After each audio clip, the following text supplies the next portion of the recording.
Hi everyone, welcome. मैं हूं Kritika, this is O2IAS academy और आज हम आगे बढ़ रहे हैं सारथी आंसर राइटिंग सीरीज के साथ में।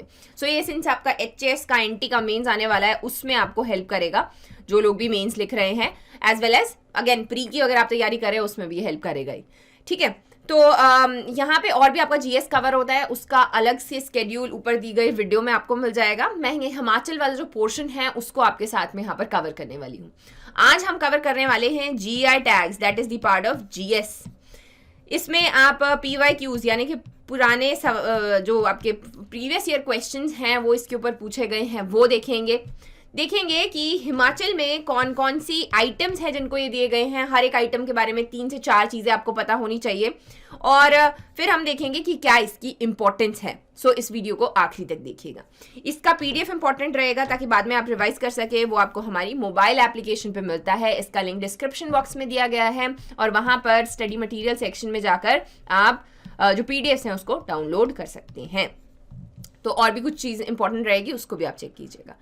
तो पिछले साल का दैट विल बी ईयर 2020 का HAS मेंस जो भी आखिरी बार हुआ था, उसमें क्वेश्चन पूछा गया था, described any 4 registered geographical indications of Himachal Pradesh. और पीछे भी हमने इस तरीके के क्वेश्चंस देखे हैं। तो आगे पढ़ने से पहले मैं थोड़ा सा आपको रिकैप देती हूँ। आई एम गेसिंग आप GS पढ़ ही रहे हैं तो यू ऑलरेडी नो दिस, लेकिन हल्का सा जो है आप देख लीजिए। क्या होता है 1995 में WTO बनता है, वर्ल्ड ट्रेड ऑर्गेनाइजेशन, और उसी में हम लोग आगे देखते हैं trips. That is trade related aspects of intellectual property rights. तो डिफरेंट टाइप्स की जो इंटेलेक्चुअल प्रॉपर्टीज हैं उनका स्टैंडर्ड फॉर रेगुलेशन क्या रहेगा उसके ऊपर इसमें बात की जाती है। इसी के अंतर्गत इंडिया में ज्योग्राफिकल इंडिकेशन गुड्स जो एक्ट है आपका 1999 का, वो यहाँ पर आता है एंड जिसको एडमिनिस्ट्रेट करता है यहाँ पर controller general of patent design and trademarks. जो इसका डिपार्टमेंट है दैट इज DPII, जिसको पहले डिप भी कहा जाता था, उसका नाम चेंज हुआ तो अभी क्या है वो department of promotion of industries and internal trade. इसी में जो है सारा का सारा रजिस्ट्रेशन, प्रोटेक्शन, ये सारी चीजें होती है। 10 साल के लिए सिंस ये होता है, ये सारा ये जो डिपार्टमेंट है ये यहाँ पर देखता है। तो सबसे पहला सवाल आता है what is a GI tag. तो ये एक टैग है जो किसी इंडिविजुअल को नहीं दिया जाता, पहली बात आपको पता होनी चाहिए। ये किसी कम्युनिटी को दिया जाता है या फिर किसी रीजन को दिया जाता है। तो ये किसी ऐसे प्रोडक्ट को दिया जाएगा जो किसी रीजन को या फिर कम्युनिटी को बिलोंग करता है और स्पेसिफिक उसका ओरिजिन वहां से है। दूसरा क्या पॉइंट है, दूसरा है उसमें कुछ यूनिक क्वालिटी है, स्पेशल कैरेक्टरिस्टिक है। तो 2 बेसिस रहेंगे, एक ओरिजिन आ गया और एक यूनिक क्वालिटी आ गया। अगेन बहुत सारी डिफरेंट कैटेगरीज में दिया जाता है, जैसे कि फूड स्टफ है, हैंडीक्राफ्ट, वाइन हो गया, agricultural products and industrial products. तो इन सारे एरियाज में दिया जाता है। इसके बहुत सारे फायदे होते हैं, लाभ होते हैं, वो क्या क्या हैं, ये इंपॉर्टेंट क्यों है। तो देखो, इससे डायरेक्ट इकोनॉमिक बेनिफिट नहीं होता, it is more based on global recognition मिलने के बेसिस पे कि इससे रिकॉग्नाइज होती है कोई भी आइटम। जैसे आप रसगुल्ला के बारे में सोचोगे तो आप कोलकाता के सोचोगे, या फिर भुजिया सोचोगे तो बीकानेरी के बारे में सोचोगे। तो इससे क्या होता है, रिकॉग्नाइजेशन मिलता है। रिकॉग्नाइजेशन से क्या होता है, डिमांड क्रिएट होता है और डिमांड से एक्सपोर्ट बूस्ट होता है। इस तरीके से हम लोग क्या देखते हैं कि एक्सपोर्ट में इससे बूस्ट रहता है। और भी इसके साथ में जो इसके लाभ आते हैं, जैसे कि जो क्वालिटी है वो इंश्योर होती है, लीगल प्रोटेक्शन मिलता है, इकोनॉमिक प्रोस्पेरिटी आती है। लेकिन जो मेन बेसिक रहेगा that will be the recognition, जिससे कि डिमांड बढ़ा और फिर एक्सपोर्ट में बूस्ट हमें देखने को मिला। हम लोग देखते हैं कि हिमाचल प्रदेश पहला ऐसा स्टेट है जिसने रजिस्ट्रेशन और प्रोटेक्शन जो आपका GI का रहता है उसके लिए प्रॉपर एक पॉलिसी बनाई हुई है। तो इस पॉइंट को भी आप अपने आंसर में जो है इनकॉर्पोरेट कर सकते हैं। तो आगे बढ़ते हैं, इंपॉर्टेंट है दैट इज कि हिमाचल प्रदेश में कौन कौन सी ऐसी आइटम्स हैं जिनको GI टैग मिले हुए हैं। प्रॉपर लिस्ट है इसकी, जिसमें हम लोग चंबा के रुमाल देखते हैं, चप्पल देखते हैं, हिमाचली किन्नौर का काला जीरा है, पेंटिंग्स हैं, शॉल है, किन्नौरी भी होगी इसमें, कुल्लू की जो शॉल है उसको भी मिला हुआ है। देन स्पीति के जो सॉक्स हैं वो भी इसमें आते हैं। एक एक करके एक एक आइटम को जो है देखते जाएंगे। कांगड़ा टी देखते हैं सबसे पहले। कांगड़ा टी को 2005 में GI टैग मिला था और ये जो टी इंडस्ट्री है वो 150 साल पुरानी है कांगड़ा में। तो बोटानिकल गार्डन्स के चीफ सुपरिटेंडेंट हुआ करते थे जिनका नाम था विलियम जेमसन। वो ना कुछ पौधे लेकर आए थे, चाइनीज हाइब्रिड बेसिकली, छुपा के, और उन्होंने 3 जगह लगाए। एक था कांगड़ा टाउन, नगरोटा और तीसरा था भरवाना। तो ये जो 3 जगह थी ये आपकी कांगड़ा वैली में आती है और यहाँ पर ये आगे आपके टी गार्डन्स जो हैं फ्लरिश यहाँ पर किए। बहुत सारे अवार्ड्स मिले हैं, मेडल्स मिले हैं लंदन में, एम्स्टर्डम में इसकी क्वालिटी के लिए। इनफैक्ट इसके बाद में 1920s में अफगानिस्तान में और ईरान में ये जो टी है ये एक्सपोर्ट भी की गई। So that is the important part. So next हमारा जो प्रोडक्ट है दैट इज चंबा रुमाल। ये फेमस है इसकी यूनिक एम्ब्रॉयडरी के लिए। इसमें आप एक स्पेसिफिक वर्ड जो है वो यहाँ पर मेंशन कर सकते हो, जो इसमें डबल सैटिन स्टिच है जिसको दोरुका टांका कहा जाता है। अलग तरीके का टांका है जो इसकी एम्ब्रॉयडरी को यूनिक बनाता है। ये 17th और 18th सेंचुरी में फ्लरिश किया। और अगेन इसमें एम्ब्रॉयडरी में हमें कुछ थीम्स देखने को मिलते हैं। सो दोस थीम्स आर इंपॉर्टेंट, उनका मेंशन कर रहा है दैट इज विष्णु और विष्णु के अवतार। ये तो हम आर्किटेक्चर हो गया, आपका कल्चर है, उसमें भी पढ़ते हैं कि चंबा में हमें ज़्यादा विष्णु और उनके अवतारों के ऊपर थीम बेस्ड, चाहे वो पेंटिंग्स हो चाहे मेटल क्राफ्ट हो, वो देखने को मिलता है। सो इसी के लिए इसको यहाँ पर GI टैग भी दिया गया। अगेन इस साल अगर हम देखें तो बहुत सारे ऐसे आर्टिस्ट हैं जो चंबा रुमाल के लिए हाईलाइट हुए, जैसे कि जो चंबा की एक आर्टिस्ट है जिनका नाम है ललिता वकील, उनको पद्मश्री दिया गया चंबा रुमाल की ट्रेडिशनल आर्ट को प्रिजर्व करने के लिए। देन आपके एक रिटायर्ड टीचर्स हैं नरेश कुमारी, उनको कला सम्मान दिया गया अगेन चंबा रुमाल के प्रमोशन के लिए। सो इस तरीके के जो पॉइंट्स है वो आपको एक्स्ट्रा मार्क्स यहाँ पर लेकर आएंगे, इनका मेंशन जरूर करना है। नेक्स्ट आइटम जो हम बात करते हैं so that is Kangra painting. Kangra painting को GI टैग दिया गया 2012 में। तो ये फेमस है। अगेन ये जेनिथ पे पेंटिंग्स में हम देखते हैं गुलेर, कांगड़ा, नूरपुर, सारे के सारे जो राजा थे इन्होंने पेट्रनाइज किया है इसको। थीम्स की अगर हम बात करें, स्पिरिचुअल थीम्स हैं लेकिन रोमांस भी जो है इसमें दिखाया गया है। कृष्णा के रास लीला हो गए, राधा कृष्णा, इनको ज़्यादा देखने को मिलते हैं। एक और चीज़, feminine features, sharp feminine features जो है इसमें ड्रॉ किए गए हैं। कलर्स इसके लस्ट्रस हैं यानी कि शाइन वाले हैं, तो उसमें मिनरल्स का यूज़ किया गया है, वेजिटेबल्स जो हैं उनका यूज़ किया गया है। और ये है आपकी कांगड़ा पेंटिंग्स। नेक्स्ट आ गया कुल्लू का शॉल। कुल्लू का शॉल, ये जो यहाँ पे आप पट्टी देख रहे हैं ये हम सब लोग जानते हैं, इसके लिए फेमस है। ट्रेडिशनल डिज़ाइन है ये, और ये जो पट्टी है ये 2 से 7 सेंटीमीटर तक की होती है।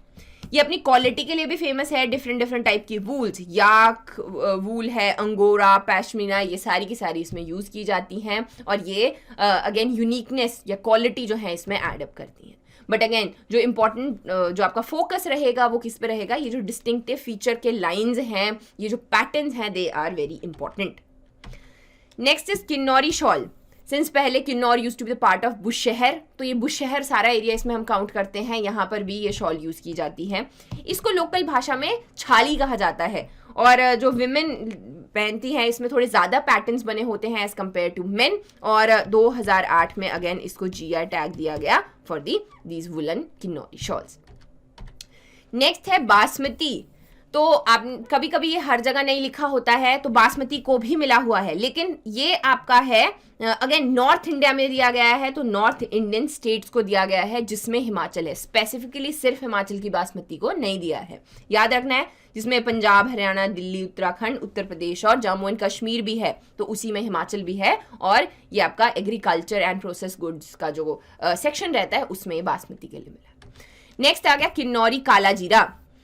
तो पहली चीज तो यही आ जाएगी, काला जीरा कहाँ ये उगता है? किन्नौर में उगता है, हायर ऑल्टीट्यूड पे होता है और वाइल्ड होता है। इसकी अभी खेती नहीं की जाती है, वाइल्ड उगता है और इसको जो है इकट्ठा करके लाया जाता है। अभी यूनिकनेस की अगर हम बात करें, ये इसका जो अरोमा है, इसकी खुशबू बहुत डिफरेंट है और क्लेम किया गया है कि इसकी क्वालिटी जो नॉर्मली काला जीरा लगता है उससे काफी ज्यादा सुपीरियर है। और यहाँ पर मेडिसिनल प्रॉपर्टीज भी ये यहाँ पर रखता है, राइट।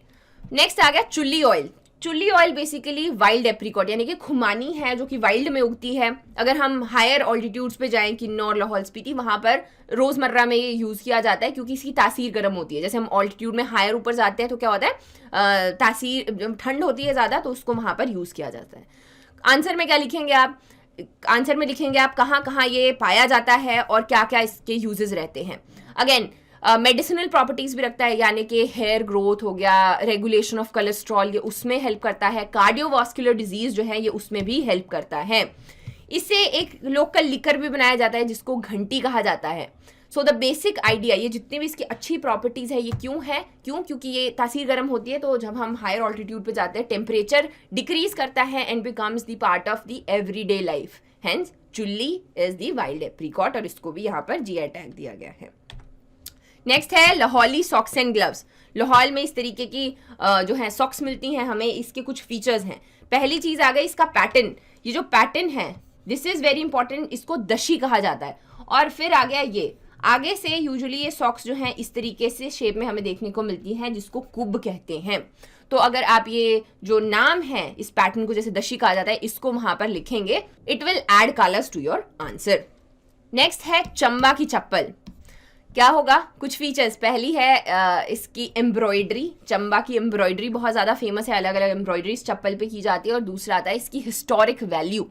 हिस्टोरिक वैल्यू ये राजा साहिल वर्मन के टाइम से जाती है। माना जाता है उनकी वाइफ जो है वो नूरपुर से आई थी, और नूरपुर से वो अपने दहेज में लेकर आई थी कुछ आर्टिस्ट्स को, कुछ आर्टिसंस को, जिन्होंने चंबा की चप्पल पे ये एम्ब्रॉयडरी की।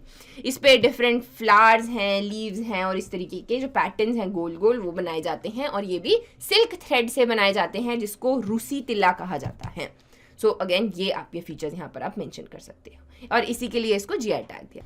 तो ये तो बात हो गई उन चीज़ों के बारे में जिनको जीआई टैग मिल चुका है। अब हम थोड़ी सी ऐसी भी चीज़ें हैं जो पेंडिंग जीआईज में हैं, उनके बारे में हल्का सा आपको आइडिया होना चाहिए। जैसे चंबा का थाल, सलूनी एरिया में होने वाली मेज़ की वैरायटी। ये चंबा का थाल है, ये फेमस हुआ आपका तब जब ये अनुराग ठाकुर जी ने टोक्यो ओलंपिक मेडल विनर्स को दिया। और इसकी थीम क्या है, तो again incarnations of Vishnu, Vishnu के जो अवतार हैं वो इसमें बनाए गए हैं। Whole idea, what is the whole idea? Whole idea is recognition मिलना, डिमांड बढ़ना, और आगे ट्रेड उससे बूस्ट होना। सो वही जो है यहाँ पर इसी के लिए जीआई टैग की मांग की जाती है। चिलगोजा, सलूनी मेज, चंबा पेंटिंग्स, चंबा चुक, करसो कुत, भरमौरी राजमा और पांगी की थांगी। सो ये हमने बहुत बार न्यूज़ में सुने हैं, जिनके लिए पेंडिंग है अभी जीआई। सो इसी के साथ में हमारा लेक्चर एंड होता है, and I have 2 questions for you. पहला है, GI tags not only help region prosper economically but also boost its cultural and heritage values. Analyze the following statement with respect to GI tags given in various products in Himachal Pradesh. दूसरा है, GI tags on Himachal Pradesh have huge potential to boost region not only economically but culturally. Elaborate. So आप अपना answer दोनों में से एक लिखना चाहते हैं या दोनों लिखना चाहते हैं तो अपना आंसर जो है इस पे व्हाट्सएप कीजिए, हमारी टीचर उसको इवेल्युएट करके बताएंगे that how you're doing, and I wish you all the very best and see you soon.